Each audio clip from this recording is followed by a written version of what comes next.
Hello बच्चों, कैसे हैं आप सभी लोग। आज हम एक्सरसाइज 1.1 का क्वेश्चन नंबर 12 करने जा रहे हैं, क्लास 12th का। देखेंगे क्या क्वेश्चन है। So that the relation R defined in the set A of all triangles. जो रिलेशन आर है वो set A to A defined है। सही है, इन द सेट ए दे रखा है, ये आपको पता ही है। और ए सेट है किस चीज का? ऑफ ऑल ट्रायंगल्स, जितने भी ट्रायंगल्स हैं दुनिया भर के उसका सेट है। देखो सेट ए क्या है? सेट ऑफ ऑल ट्रायंगल्स, जितने भी दुनिया भर के ट्रायंगल्स होते हैं उसका सेट है। समझ गए। और हमें क्या दिखाना है? देखो रिलेशन जो डिफाइंड है, हमें रिलेशन ये दे रखा है हमें T1 T2। सही है, यानी कि इस रिलेशन में ट्रायंगल का ऑर्डर पेयर आ रहा है। सही है, दो ट्रायंगल आ रहे हैं इस रिलेशन में। दो ट्रायंगल का ऑर्डर पेयर है T1 T2। और T1 T2 कैसे? T1 T2 क्या है? आपस में एक दूसरे के सिमिलर हैं। कहने का मतलब है इस रिलेशन में ट्रायंगल का ऑर्डर पेयर बनेगा और वो ट्रायंगल कैसे होंगे? एक दूसरे के सिमिलर होंगे। समझ गए ना। अब हमें दिखाना है कि ये इक्विवेलेंस रिलेशन है।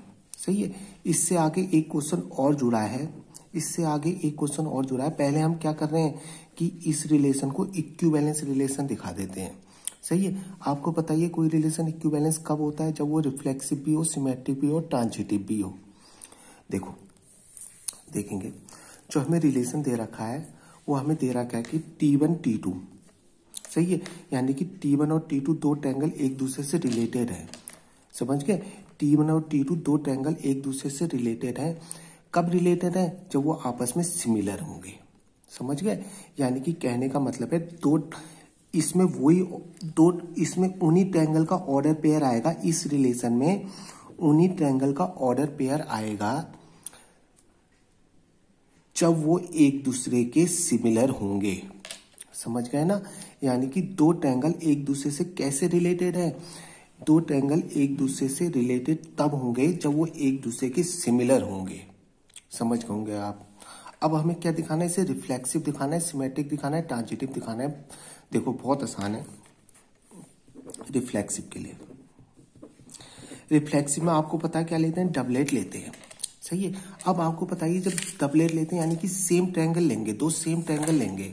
सही है, दो सेम ट्रायंगल लेने का मतलब है पहला भी T ले लूंगा, दूसरा भी T ले लूंगा, दोनों सेम ट्रायंगल हैं। तो दोनों सेम ट्रायंगल आपस में तो सिमिलर होंगे ही, क्योंकि रिफ्लेक्सिव में डबलेट की बात चलती है। डबलेट यानी कि सेम चीजों की बात चलती है, यानी कि हम दो सेम ट्रायंगल लेंगे। सही है, दो ट्रायंगल आपस में जब दो सेम ट्रायंगल ले रहे हैं तो आपस में तो सिमिलर होंगे ही, कोई दिक्कत ही नहीं है। समझ गए, यानी कि ये रिफ्लेक्सिव होना ही होना है। For all T belongs to set A, यानी कि ए सेट में जितने भी ट्रायंगल हैं वो क्या होगा? वो अपने आप के क्या होगा? सिमिलर होगा। होगा नहीं होगा, वो ट्रायंगल क्या होगा? अपने आप के सिमिलर होगा। तो क्या हो जाएगा? T क्या हो जाएंगे? इस रिलेशन में हो जाएंगे। So it is reflexive. So it is reflexive. अब हम किसकी बात करते हैं? सिमेट्रिक की। देखेंगे सिमेट्रिक। सिमेट्रिक क्या होता है? एक दूसरे के उल्टा पुल्टा। मान लो T1 और T2 क्या है? इस रिलेशन में है। क्यों है इस रिलेशन में? T1 T2 एक दूसरे से रिलेटेड है, ये भी बोल सकते हैं। T1 T2 एक दूसरे से रिलेटेड है, यहाँ पे बोल देंगे T1 T2 इस रिलेशन में है। क्यों है? क्योंकि T1 सिमिलर है T2 के, इसलिए इस रिलेशन में ये मान लिया मैंने। अब देखो T1 T2 के सिमिलर है तो मैं इसको T2 T1 के ये भी तो लिख सकता हूँ T2 T1 के सिमिलर है। यानी कि अगर T2 T1 के सिमिलर आ गया तो इस लाइन से मैं क्या लिख सकता हूँ? T2 T1 क्या है? इस रिलेशन में है। हो जाएंगे नहीं हो जाएंगे? जब T2 T1 के सिमिलर आ गया तो मैं इससे ये लिख सकता हूँ ना, T2 T1 क्या है? इस रिलेशन में है। देखो T1 T2 इस रिलेशन में था, T2 T1 इस रिलेशन में आ गया तो ये क्या हो गया? So it is symmetric. कोई दिक्कत ही नहीं है। सही है, अब ट्रांजिटिव की बात चल रही है। देखो ट्रांजिटिव की बात चेक करेंगे हम।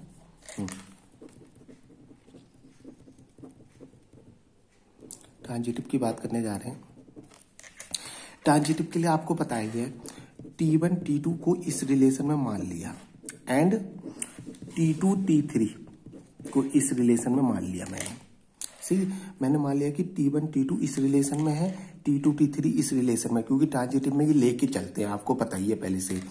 ये इस रिलेशन में होने का मतलब क्या हो गया कि T1 जो है T2 के सिमिलर है, इसलिए तो इस रिलेशन में है, और T2 T3 इस रिलेशन में है, इसका मतलब T2 T3 के सिमिलर है। देखो अब ध्यान देना, T2 देखो यहाँ T2 जो है T1 के सिमिलर है, यहाँ T2 जो है T3 के सिमिलर है, तो T1 T3 भी तो आपस में सिमिलर हो गए नहीं हो गए? T1 T3 अगर आपस में सिमिलर हो गए तो T1 और T3 भी क्या आ गए, इस रिलेशन में आ गए, तो ये क्या हो गया, ट्रांजिटिव हो गया। यही तो हमें ट्रांजिटिव बताता है। देखो अगर T1 T2 इस रिलेशन में थे, T2 T3 इस रिलेशन में थे, अगर मैं T1 और T3 को इस रिलेशन में दिखा देता तो ये क्या हो जाता, ट्रांजिटिव हो जाता। सही है, और मैंने दिखा चुका हूं कि T1 T3 क्या है, इस रिलेशन में है, so it is transitive. So it is transitive.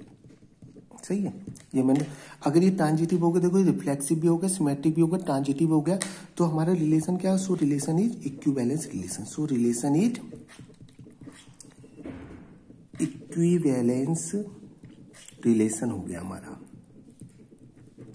सही है, अब देखेंगे इसके आगे एक क्वेश्चन और जुड़ा है, जरा ध्यान से देखेंगे वो क्या कह रहा है। देखो यहां तक तो हमने सॉल्व कर लिया। वो कह रहा है कंसीडर 3 राइट एंगल ट्रायंगल्स। हमें 3 ट्रायंगल्स दे रखे हैं, देखो राइट एंगल ट्रायंगल्स दे रखे हैं, एक T1 दे रखा है, एक T2 दे रखा है और एक T3 दे रखा है। सही है, 3 राइट एंगल ट्रायंगल दे रखे हैं। वो कह रहा है which triangles among T1 T2 are related, इनमें से कौन से ट्रायंगल्स आपस में रिलेटेड है। रिलेटेड का मतलब यहाँ क्या दे रखा है, ट्रायंगल इस रिलेशन के ऐड होंगे, नहीं, 2 ट्रायंगल कब रिलेटेड होंगे, समझ गए। वो हमसे पूछ रहा है कि हमें 3 ट्रायंगल दे रखे, उसने T1 T2 T3 और इनकी साइड भी दे रखी है, समझ गए। उसने ये कहा है कि इनमें से कौन से ट्रायंगल आपस में रिलेटेड है। यहाँ रिलेटेड का मतलब क्या है, जब 2 ट्रायंगल आपस में रिलेटेड कब होंगे, यहाँ जब वो दोनों ट्रायंगल सिमिलर होंगे तभी तो रिलेटेड होंगे। तो हमें यही पता लगाना है कि कौन से 2 ट्रायंगल आपस में सिमिलर हैं। सही है, तो बहुत ईजी क्वेश्चन है, देख रहे हैं हम करने जा रहे हैं। देखो T1 ट्रायंगल दे रखा है, T1 ट्रायंगल, एक राइट एंगल ट्रायंगल दे रखा है T1, समझ गए, दिख रहा होगा आपको। T1 राइट एंगल ट्रायंगल दे रखा है, इसकी साइड दे रखी है कुछ, एक T2 राइट एंगल ट्रायंगल दे रखा है, बना लेता हूँ यहाँ पहले मैं, अभी साइड अभी लिखूंगा। हाँ बेटे, T3 राइट एंगल दे रखा है, इसकी कुछ साइड दे रखी है। अब देखो हाइपोटेन्यूज सबसे बड़ी साइड होती है राइट एंगल ट्रायंगल में। सही है, जो सबसे बड़ी साइड है वो यहाँ लिख देंगे। सही है, 5 सबसे पहले ट्रायंगल की जो साइड दे रखी है 5 3 4 दे रखी है, समझ गए। और दूसरे ट्रायंगल जिसकी साइड दे रखी है हमें 13 5 12 दे रखी है। और जो तीसरा ट्रायंगल दे रखा है उसकी साइड दे रखी है हमें 10 6 8। सही है, अब वो कह रहा है कि इनमें से कौन से ट्रायंगल आपस में रिलेटेड हैं। रिलेटेड का मतलब कौन से 2 ट्रायंगल आपस में सिमिलर हैं। तो देखेंगे, देखो इन दोनों ट्रायंगल की साइड का रेशियो निकाला हूं मैं। देखो 3/6 5/10 3/6 5/10 इक्वल टू 4/8, कितना आएगा 1/2। यानी कि इन दोनों ट्रायंगल की करस्पॉन्डिंग साइड क्या है, आपस में प्रोपोर्शनल है। जब 2 ट्रायंगल की करस्पॉन्डिंग साइड आपस में प्रोपोर्शनल होती है तो वो क्या हो जाता है, ट्रायंगल सिमिलर हो जाता है ना। देखो इन दोनों ट्रायंगल की करस्पॉन्डिंग साइड क्या है, आपस में क्या है, सिमिलर है। करस्पॉन्डिंग साइड कहने का मतलब यह है, इन दोनों ट्रायंगल की जो करस्पॉन्डिंग साइडें हैं उन करस्पॉन्डिंग साइड क्या है, आपस में प्रोपोर्शनल है। समझ गए, दिख रहा है प्रोपोर्शनल, यानी कि इनकी जो करस्पॉन्डिंग साइड का रेशियो है वो आपस में क्या है, इक्वल है। यानी कि क्या आ रहा है, 1/2 आ रहा है। इनकी करस्पॉन्डिंग साइडें आपस में क्या है, प्रोपोर्शनल है। देखो 3/6 5/10 और 4/8 क्या है, सब कुछ 1/2 आएगा। यानी कि इनकी करस्पॉन्डिंग साइड है आपस में प्रोपोर्शनल है, तो ये एक दूसरे के सिमिलर हो गए। 10th क्लास में पढ़ा था ना आपने, जब किसी 2 ट्रायंगल की करस्पॉन्डिंग साइड है आपस में प्रोपोर्शनल हो जाती हैं तो वो क्या हो जाते हैं, सिमिलर हो जाते हैं। तो मैंने यहाँ लिख दूंगा, देखेंगे T1 सिमिलर T1 और T3 आपस में क्या है, सिमिलर है। T1 और T3 क्या है, आपस में सिमिलर है। यानी कि T1 T3 आपस में सिमिलर है, तो ये क्या हो गए, इस रिलेशन T1 T3 क्या हो गए, इस रिलेशन में आ गए। यानी कि T1 और T3 आपस में रिलेटेड है, तो इस रिलेशन में T1 और T3 आ जाएंगे, नहीं आ जाएंगे। तो T1 T3 आपस में रिलेटेड है, यही हमारा आंसर हो गया। सही है, तो ये हमारा आंसर हो गया पूरा। Thank you.